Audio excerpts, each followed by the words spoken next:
আরজিকর কাণ্ডের ঘটনা আমরা সবাই জানি। বিজেপি কি বলেছিল, যে আমরা সরকারে আসলে আগামী 7 দিনের ভিতরে অভয়াকাণ্ডের বিচার পাইয়ে দেব।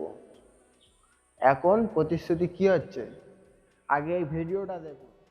মুখ্যমন্ত্রী সব কথা রেখেছেন, কিন্তু মুখ্যমন্ত্রী বলেছিলেন আমরা সরকারে এলে 7 দিনের মধ্যে অভয়া বিচার দেব, সেটা কিন্তু 2 মাস প্রায় অতিক্রান্ত।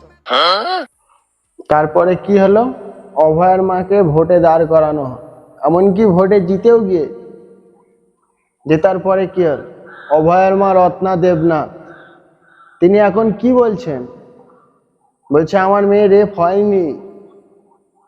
আরজিকর কাণ্ডে কোনো ঘটনা দেখার জন্য হয়তো আমার মেয়েকে খুন করা হয়েছে, আমার মেয়ে রেপ হয়নি।